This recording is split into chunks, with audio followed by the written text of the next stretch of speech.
The night had arrived with an unforgiving darkness, and the rain began to fall heavily across the savannah. It came down in thick sheets, relentless and cold, pounding the earth and turning the dry ground into mud. The wind howled through the grassland, bending the scattered acacia trees and creating a storm that seemed to consume everything in its path. In the midst of this tempest, a lioness remained absolutely still, her massive body hunched over a small, trembling form beneath her. The cub, barely 3 months old, lay motionless on the sodden ground, his tiny frame completely enveloped by his mother's protective stance. She did not move, she did not seek shelter, she did not abandon her post, even as the rain soaked through her golden mane and dripped steadily from her whiskers.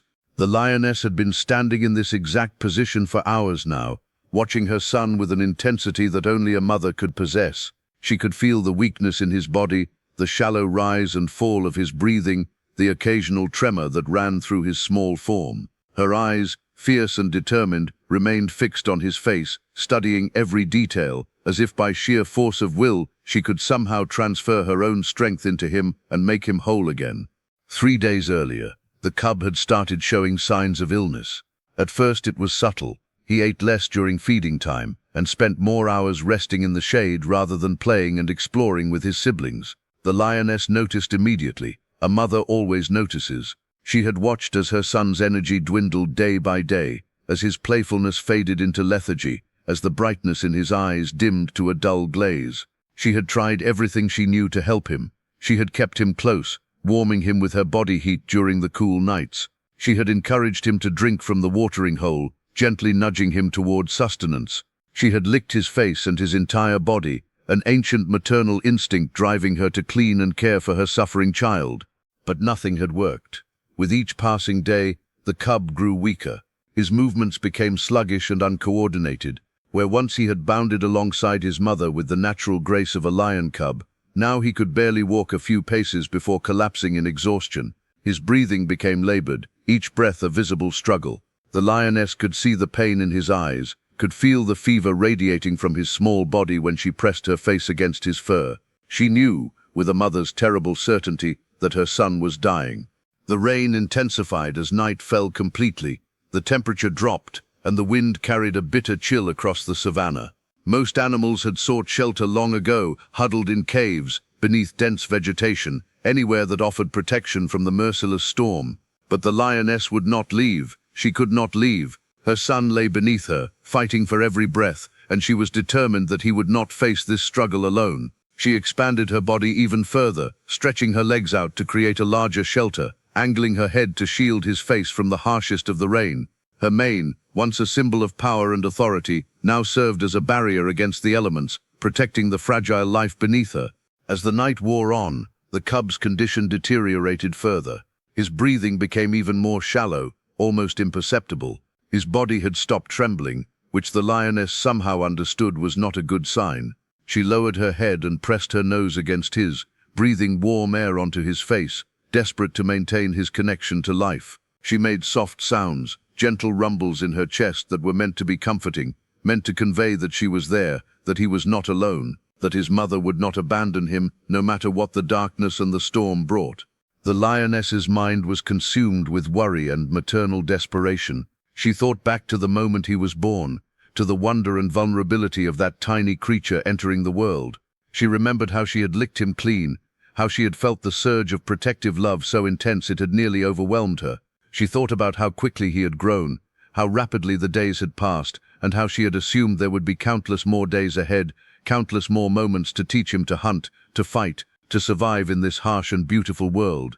But now, as the rain continued to fall and her son lay dying beneath her body, she understood that those assumptions had been fragile and foolish. The storm raged through the entire night and into the early hours of the morning. The lioness never moved from her position. Her muscles ached from remaining so still, from holding herself in this protective posture for so long. Her eyes grew heavy, but she fought sleep with every ounce of her being. She could not afford to rest, could not risk being unaware if something changed. If her son's condition shifted in any way, she remained vigilant, a tower of maternal devotion in the midst of nature's fury. As dawn began to break, the rain finally started to ease. The violent sheets of water became a steady drizzle, and the wind began to lose some of its teeth. The lioness, exhausted and drenched, finally risked a moment to lift her head and look around at the transformed landscape. The savannah was transformed into a sea of mud and scattered water. In the distance, she could see the first hints of sunlight breaking through the dissipating clouds, painting the sky in shades of grey and amber. But her relief was short-lived. As she lowered her head back down to check on her son, her heart seized with terror. The cub's breathing had become almost undetectable. His body was still warm, but barely.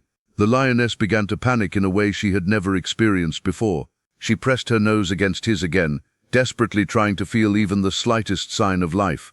She made urgent sounds now, no longer the soft, comforting rumbles, but desperate pleas, as if through sheer force of vocalization she could somehow call her son back from the brink of whatever abyss was pulling him away from her. She stood up slightly and circled her son, her movements becoming more frantic. She looked out across the empty savannah, her eyes scanning the horizon as if searching for something, anything that could help. The lioness was faced with a terrible realization. She could not save her son alone. Her love was infinite, her devotion absolute, but love and devotion were not enough to combat whatever illness had seized her baby. She needed help. She needed something beyond her own maternal strength and determination. For a mother lion, this was an unbearable thought. Pride was everything in the feline world. Asking for help was not something that came naturally, and yet here she was, desperate enough to consider the unthinkable. She looked down at her son again, at his small, frail body, at the tiny chest that rose and fell with increasingly desperate breaths. She made a decision in that moment, a decision born of desperation and the fierce, all-consuming love that only a mother could possess. She would find help, no matter what it took, no matter what risks she had to take. The lioness gently nudged her son with her nose one more time, a gesture that was both a farewell and a promise that she would return with help, that she would not allow him to be forgotten or abandoned in his suffering. She took one last long look at him, committing every detail of his face to her memory, preparing herself for the possibility that she might not see him alive again. Then, with tremendous effort, she stood up to her full height and looked out across the savannah once more. In the distance, beyond the scattered trees and the patches of standing water, she could see something that made her pause. It was a road, a dirt road that cut through the natural landscape. She had seen vehicles on that road before, large metal beasts that moved with mysterious purpose. She had always avoided them, understanding instinctively that they represented danger, represented the presence of humans, creatures that posed a threat to lions. But now, everything had changed. Now that road represented her only hope. The lioness made the most difficult decision of her life. She turned away from her son, her entire body screaming in protest against the action. Every instinct she possessed rebelled against the idea of leaving him alone, vulnerable and dying. But she forced herself to walk away from the small form huddled on the ground. She walked toward that distant road, her movements slow and deliberate, her massive frame moving through the mud and water with purpose. Behind her, the rain began to fall again, as if the sky itself was weeping for the dying cub. The road was farther than it had appeared from a distance. The lioness moved through terrain that had become increasingly difficult to navigate. The rain had turned the earth into a treacherous landscape of mud and pooling water. Her massive paws sank deep with each step, and the effort required to pull free and move forward was exhausting. Her body, already weakened by the hours spent sheltering her cub in the storm, protested with every movement. Her muscles burned, her breathing became labored, and yet she pressed forward. She had to reach that road. She had to find someone who could help her son. The lioness had never sought human assistance before. In her entire life, she had understood humans as a threat to be avoided, as dangerous creatures that should be given a wide berth. She had taught her cubs to fear them, to understand that when the metal beasts appeared on the roads and in the distance, it was time to retreat into the safety of the deeper savannah. But maternal desperation had shattered all of those instincts, all of that carefully learned wariness. She would face any danger, confront any threat, if it meant even a small chance of saving her son's life. As she drew closer to the road, her senses became hyper-alert. She could hear the faint sound of an engine in the distance, a low rumbling that grew gradually louder. Her muscles tensed, her entire body prepared for action, for the possibility of danger. She had never been this close to a vehicle of her own volition before. The thought terrified her, and yet the terror was overridden by a more primal force, the desperate need to find help. She emerged from the tree line, just as the rain began to ease into a lighter drizzle. The road stretched out before her, a dark ribbon of wet earth cutting through the savannah. She stood at the edge, her golden fur still dripping with water, her mane matted against her body. In the distance, she could see a vehicle approaching, moving slowly along the road. It was a rescue vehicle, one of the organizations that work to protect and care for wildlife in the region. The two occupants inside had been on patrol since early morning, monitoring the area after the storm, looking for any animals in distress or in need of assistance. The driver was just beginning to think about turning back toward the station when his colleague suddenly pointed ahead, his voice urgent and surprised. "Look, there, by the tree line. Is that a lioness?" The driver immediately slowed the vehicle. Yes, it was definitely a lioness, and she was standing directly in their path. In all their years of working in wildlife rescue, they had never experienced anything quite like this. Lionesses typically avoided human contact at all costs. They would see a vehicle from miles away and disappear into the bush. But this one was not running. This one was standing in the middle of the road, her body language communicating something that went beyond simple curiosity or territorial warning. The vehicle came to a complete stop about 50 meters away from the lioness. Both rescuers remained completely still, aware that they were observing something extraordinary and potentially very dangerous. The lioness did not move either. She simply stood there, her eyes fixed on the vehicle, her body tense but not aggressive. The rescuers could see the exhaustion in her posture, the way her sides heaved with heavy breathing, the evidence of the terrible night she had endured. "What do you think she wants?" the passenger whispered, as if raising his voice might shatter this impossible moment. "I don't know," the driver replied quietly, "but she's clearly in distress, and she's not attacking. That's unusual." The lioness took a step forward, then another. She was walking directly toward the vehicle, her movements slow and deliberate. The rescuers tensed. Every instinct told them that a lioness approaching their vehicle was a dangerous situation, potentially life-threatening. But there was something in her movement that suggested this was not an attack. It was something else entirely. It was a plea. The lioness came to a stop just a few meters from the vehicle. She stood perfectly still, her massive frame silhouetted against the gray morning sky. Then, slowly, she turned her body so that she was presenting herself sideways to the vehicle. She lowered her head slightly, and her eyes locked onto the eyes of the driver. In that moment, something passed between them, a communication that transcended species and language. The lioness was asking for help. She was showing them that she was not a threat, and she was begging them to understand that she needed assistance. "She's trying to communicate with us," the passenger said, his voice filled with wonder and understanding. "She's asking for help." The driver's hands trembled slightly as he made a decision. He carefully opened the door of the vehicle and stepped out, moving with the utmost caution. Every movement was slow and deliberate. He kept his eyes on the lioness, watching for any sign of aggression, but also trying to project a sense of calm and non-threat. The lioness watched him, her entire body tense but not hostile. She did not approach him further, and she did not retreat. "It's okay," the driver said softly, speaking in low, soothing tones, as if to calm a frightened child. "It's okay. We're here to help. We're not going to hurt you." The lioness made a soft sound, a rumbling in her chest that was almost like a cry for help. Then she turned, her body angling away from the vehicle, and began walking back toward the tree line. She took only a few steps before stopping and looking back at the vehicle, her eyes conveying an unmistakable message. "Follow me. Please follow me. My baby needs you." The driver looked back at his colleague, who nodded urgently. "Go, follow her. This is why we do this work." The driver moved quickly back to the vehicle and spoke urgently into the radio, informing the station of what was happening and requesting additional backup and veterinary support. He restarted the engine and began following the lioness as she made her way back toward the tree line and into the savanna beyond. The path was treacherous, muddy and filled with obstacles, but the vehicle managed to navigate it carefully, never losing sight of the lioness, who moved with determined purpose ahead of them. They traveled for what felt like an eternity, but was probably only 15 minutes. The landscape gradually opened up, and they found themselves in a natural clearing where the ground was still wet but more navigable. The lioness suddenly stopped and stood completely still. The vehicle came to a stop behind her. What the rescuers saw before them would stay with them for the rest of their lives.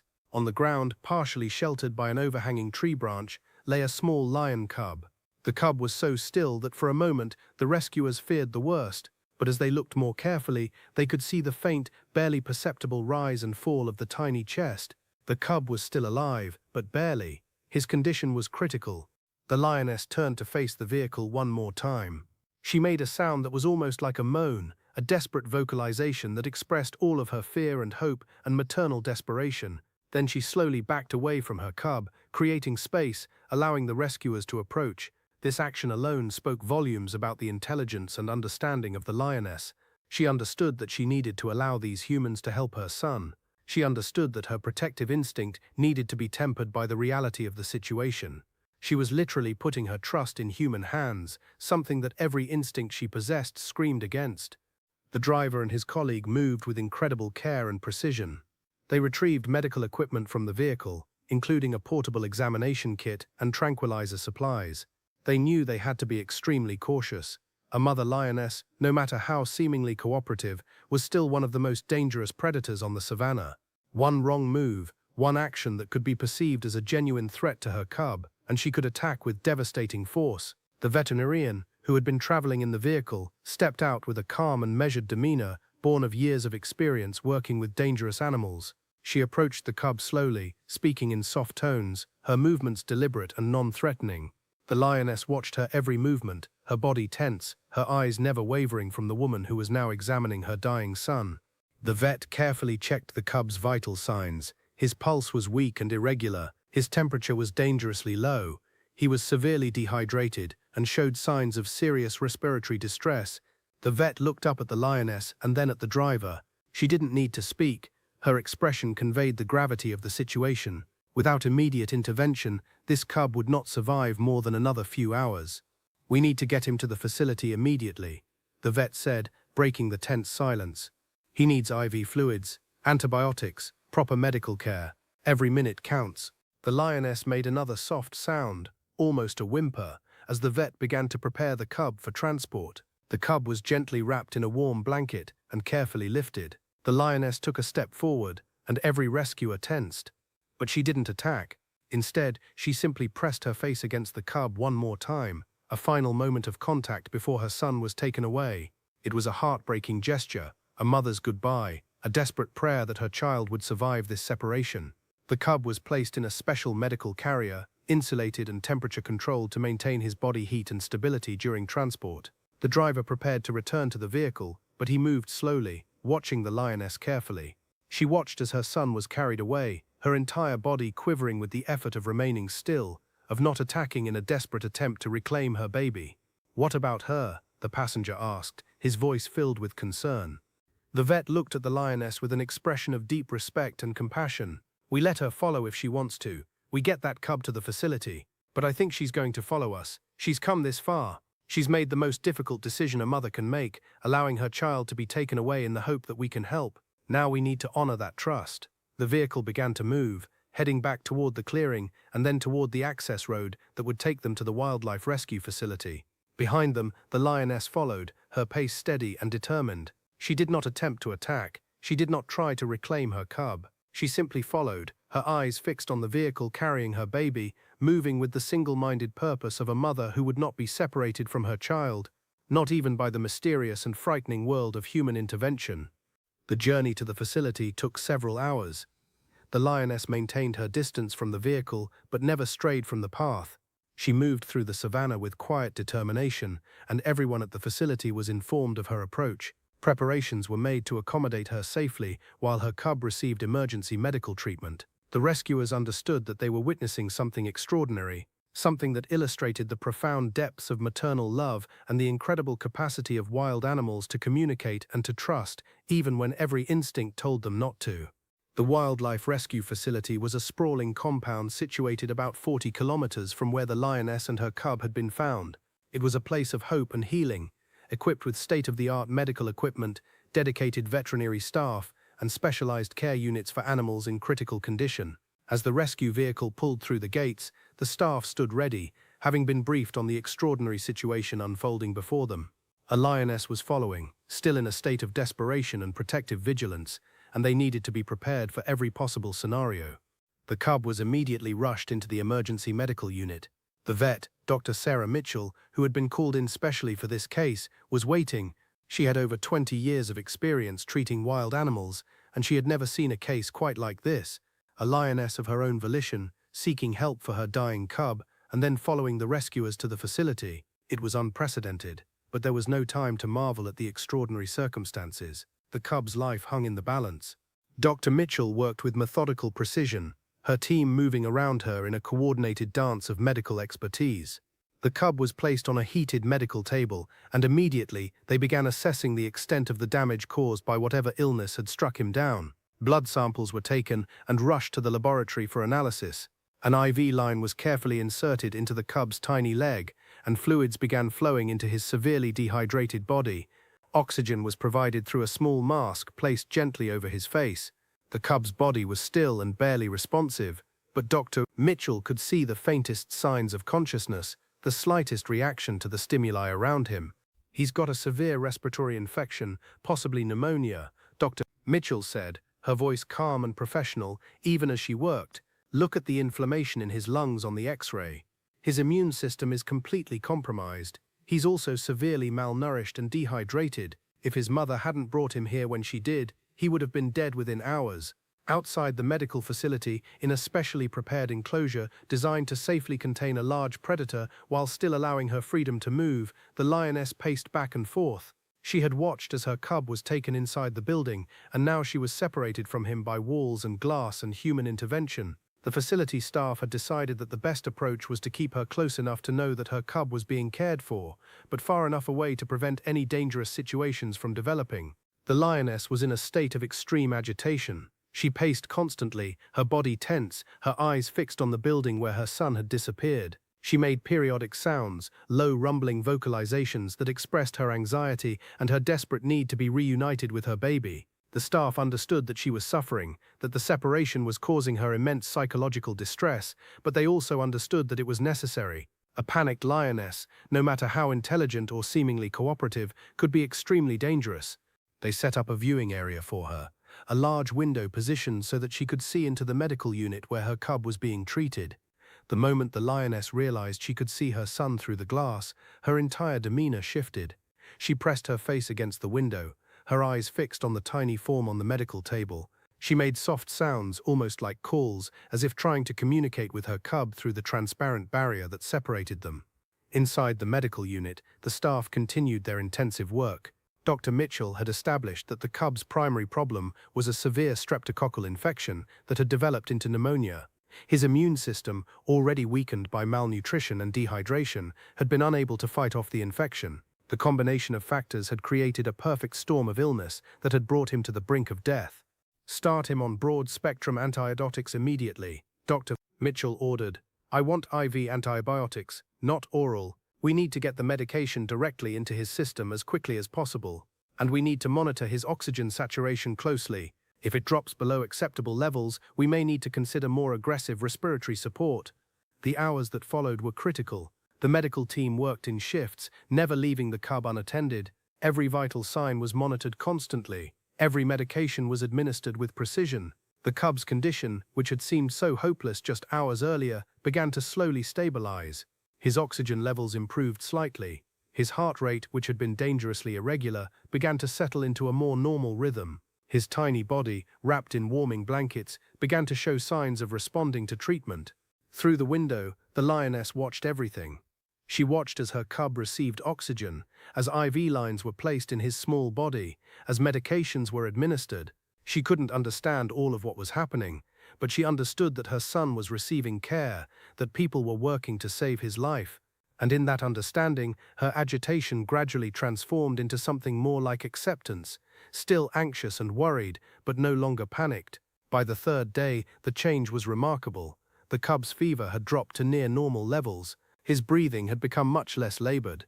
His eyes, which had been closed in unconsciousness, began to flutter open occasionally. Dr. Mitchell was cautiously optimistic about his chances for survival. "His body is responding well to the antibiotics," she told the team. "The respiratory infection is clearing, his hydration levels are improving. If we can keep him stable over the next 48 hours, I think we can say that he's going to make it." When the lioness saw her cub's eyes open for the first time in days, she made a sound that the entire staff heard clearly through the walls and windows. It was a sound of profound relief, a mother's cry of joy and gratitude. She pressed even harder against the window, her entire body expressing the emotional intensity of the moment. The staff made a decision. They would allow the lioness supervised access to her cub. It was unconventional, potentially risky, but they understood that the psychological comfort of being reunited with her son might accelerate his recovery. They also understood that the lioness had shown remarkable restraint and cooperation throughout this entire process. She deserved that reunion. A specialized medical team was assembled. A large medical pen was prepared, equipped with all the monitoring equipment necessary to track the cub's condition, while also allowing the lioness to be present with him. The cub, still weak but showing steady improvement, was carefully transferred to this new space. The lioness was brought in through a separate entrance, and then, for the first time in 3 days, mother and cub were reunited.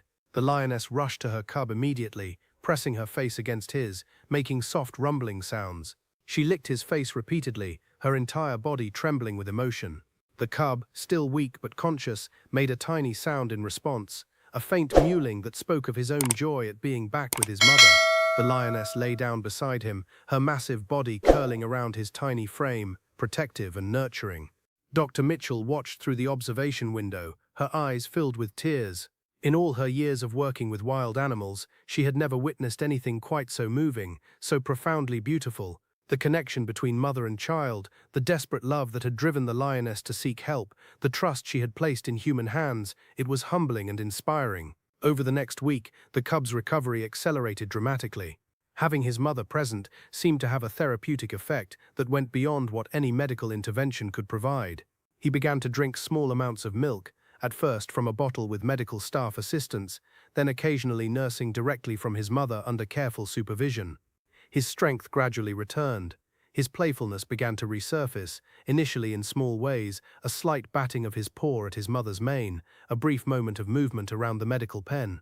The lioness, for her part, seemed to understand the importance of allowing the medical staff to continue their work.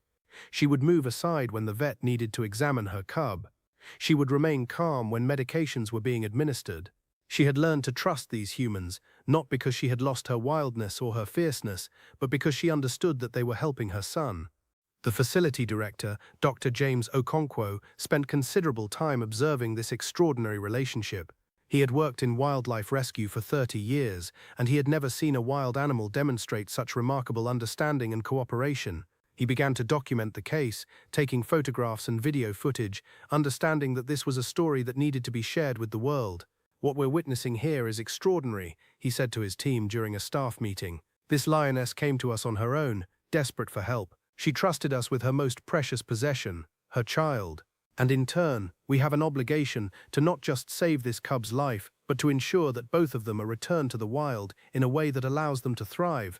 Plans began to be made for the eventual release of the lioness and her cub back into their natural habitat. A suitable location was identified, an area with abundant prey, fresh water sources, and minimal human activity. The cub would need to continue recovering for at least another 2 weeks, but the trajectory was clear. He was going to survive. Against all odds, with the intervention of dedicated rescuers and the extraordinary maternal devotion of his mother, this young lion would live to see adulthood. On the 10th day after arriving at the facility, the cub took his first steps in 3 days. They were tentative and wobbly, but they were real. He walked to his mother and pressed against her side, and she made a soft, approving sound. The lioness had not eaten anything substantial during her time at the facility, surviving on water and the occasional piece of meat offered by the staff. She was losing weight, her ribs becoming more visible beneath her golden coat, but she seemed unconcerned with her own needs. Her only focus was her cub, his recovery, his survival. Dr. Mitchell approached the medical pen and observed the pair carefully. The cub was strong enough now. His lungs were clear. His vital signs were excellent. His appetite was returning. The lioness, though weakened by her own deprivation, was still in reasonable health. They could be released soon. They could return to the wild, to the life they were meant to live. But before that moment came, something unexpected happened. News of the lioness's extraordinary story had spread. It had captured the imagination of people around the world. Media outlets were requesting interviews. Wildlife organizations were calling to learn more details. The story of a mother lion who had walked to a road in desperation, who had communicated with humans, who had trusted them with her dying child, it resonated with people on a fundamental level. The facility received messages and calls from individuals all around the globe, people who had heard the story and wanted to contribute to the cub's care, to the facility's work, to wildlife conservation efforts. Donations poured in. Scientists requested to study the case, to understand the intelligence and emotional capacity of lions at a deeper level. Documentarians asked permission to film the release of the lioness and her cub back into the wild. And through it all, the lioness remained focused on only one thing: her son's recovery and their eventual return to freedom. She could not have comprehended the impact her actions had on the human world. She could not have understood that her story would inspire thousands of people to care more deeply about wildlife conservation. But on some level, perhaps through some form of maternal intuition, she understood that she had made the right choice, that her desperate act of seeking human help had saved her son's life. 2 weeks had passed since the lioness and her cub first arrived at the wildlife rescue facility. The transformation in the cub was nothing short of miraculous. Where once there had been a tiny, fragile creature barely clinging to life, there was now a young lion with bright eyes, a healthy appetite, and the energy characteristic of his species and age. He played in the medical pen, pouncing on his mother's tail, wrestling gently with her massive frame, displaying all the natural behaviors that had been absent during his illness. The lioness watched him with an expression of pure contentment, her relief and joy evident in every movement, every interaction. Dr. Mitchell conducted the final comprehensive medical examination on the morning of the 14th day. She moved methodically through her checklist, examining the cub from nose to tail, listening to his heart and lungs with her stethoscope, checking his reflexes, assessing his overall physical condition. The cub, now understanding that the vet meant him no harm, cooperated remarkably well, almost seeming to understand that these examinations were part of his continued recovery process. "His lungs are completely clear," Dr. Mitchell announced, a note of triumph in her voice. "No sign of any remaining infection. His heart sounds strong and regular. His weight has increased by almost 20% since arrival. His blood work shows normal values across the board. From a medical standpoint, this cub has made a full recovery. He's ready to be released back into the wild." The lioness, sensing something significant in the energy of the room, pressed closer to her cub. She made a low rumbling sound, almost as if she understood that a major transition was about to occur. The staff had discussed with her through countless subtle communications that her time here was temporary, that their ultimate goal was to return both mother and cub to their natural habitat. Whether she truly understood this concept or whether it was simply maternal intuition sensing change, no one could say for certain. The facility's release team had been preparing for this moment for days. They had identified the perfect location for the lioness and her cub's return to the wild, a protected reserve approximately 80 kilometers from where they had originally been found. The area had been carefully selected based on numerous factors: abundant prey populations including wildebeest, zebra, and smaller ungulates, access to fresh water sources, minimal human activity and development, and established lion prides that would provide social structure and territorial boundaries for the released animals to navigate. Dr. Okonkwo had personally overseen the logistics of the release. Everything had to be perfectly coordinated. The lioness and cub would be transported in specially designed crates that prioritized their comfort and safety during the journey. Upon arrival at the release site, they would be given time to acclimate to their surroundings while still contained within a secure area, allowing them to become familiar with the sounds, smells, and environment of their new home before being released into the fully open habitat. The day of release arrived with perfect weather. The morning sky was clear and bright, the temperature pleasant, and a gentle breeze carried the scents of the savanna. The lioness was brought to the transportation crate first, and though she was clearly stressed by the confined space, she remained cooperative, seemingly understanding that this was necessary to be reunited with her cub. The cub was placed in an adjacent crate, and immediately the two animals began vocalizing to each other, soft sounds of reassurance passing between them. The convoy of vehicles, led by Dr. Okonkwo's Land Rover, began the journey to the release site. The lioness and her cub traveled in a specially equipped transport vehicle with climate control and monitoring equipment to ensure their comfort and safety throughout the drive. A veterinary team traveled alongside them, ready to respond to any emergency that might arise during transport. The journey took approximately 2 hours. During that time, the lioness remained alert but calm, her focus entirely on her cub, whose small form she could sense through the barrier between their crates. The cub made occasional sounds, small mewls and growls that were part questioning, part reassurance-seeking. The lioness responded with low, rumbling vocalizations, maternal communications that seemed to convey that everything would be all right, that they would soon be free. As they approached the release site, the landscape began to change. The urban and semi-developed areas gradually gave way to true savanna, vast expanses of grassland dotted with acacia trees and rocky outcroppings.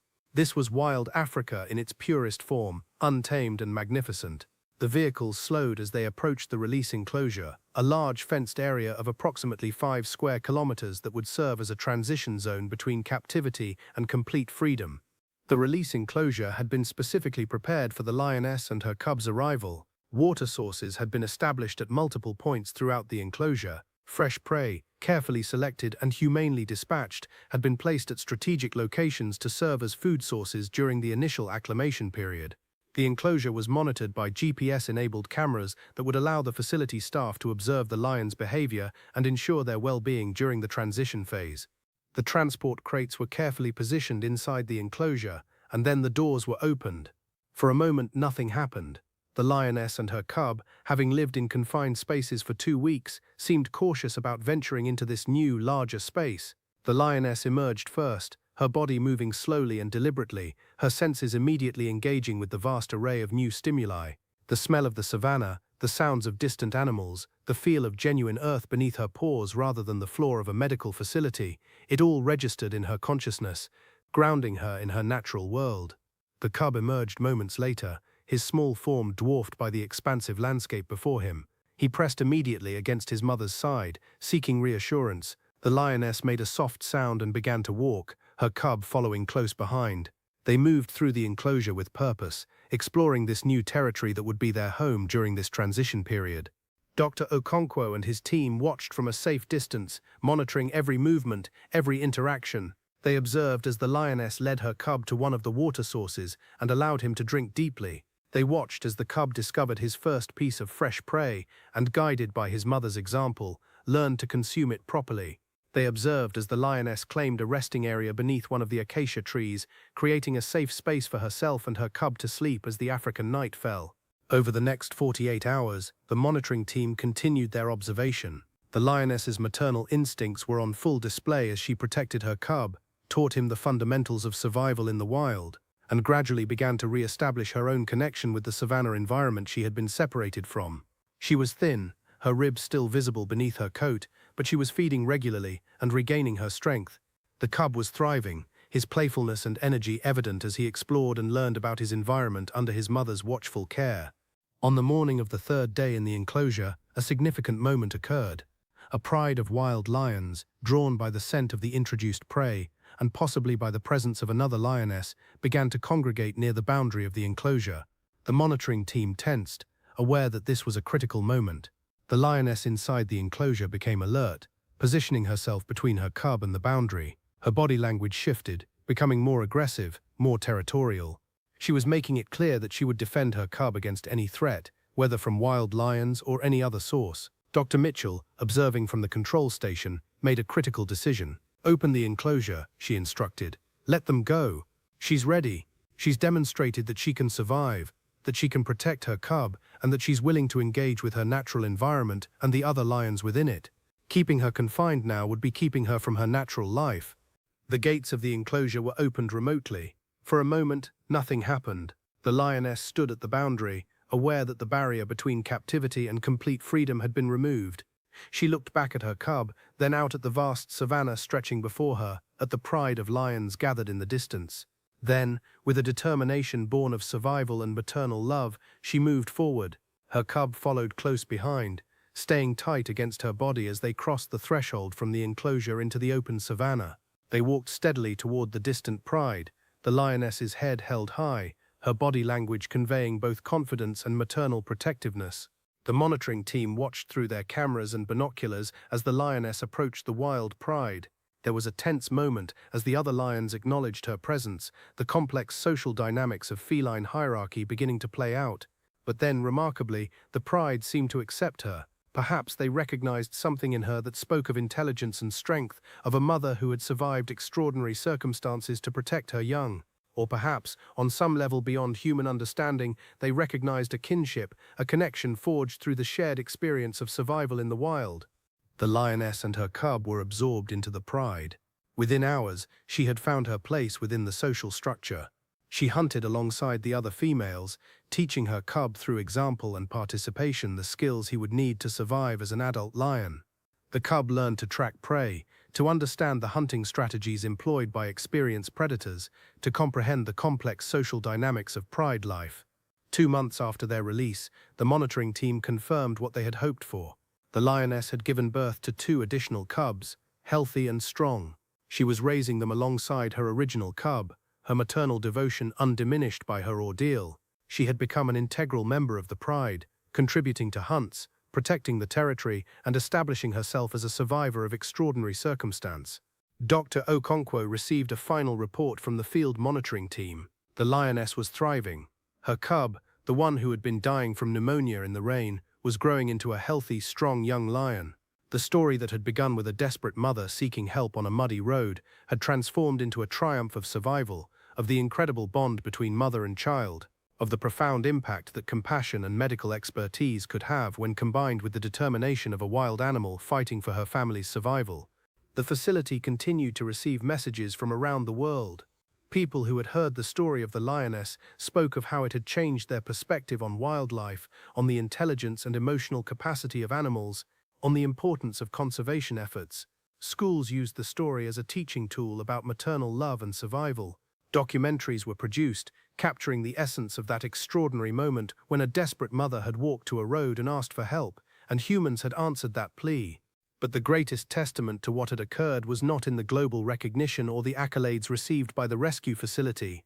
It was in the savannah, where a lioness and her cubs lived free, where the young lion who had nearly died of pneumonia ran with the pride, where the extraordinary bond between mother and child continued to sustain them both. It was in the understanding that nature, when given the chance, with compassion and intervention, could heal itself. It was in the profound truth that a mother's love, combined with human compassion, could overcome even the most devastating odds. The rain still fell on the African savanna, as it always would, bringing life and sometimes bringing suffering. But for one particular lioness and her cub, the rain had brought something else. It had brought hope, and with that hope had come survival, freedom, and a future that continued to unfold with possibility. The story of the lioness who stood in the rain protecting her dying cub and the rescuers who answered her desperate plea would remain forever etched in the hearts and minds of all who had witnessed it. It was a story about the power of maternal love, the capacity for compassion that exists within all creatures, and the extraordinary things that can happen when those 2 forces come together in the face of impossible odds.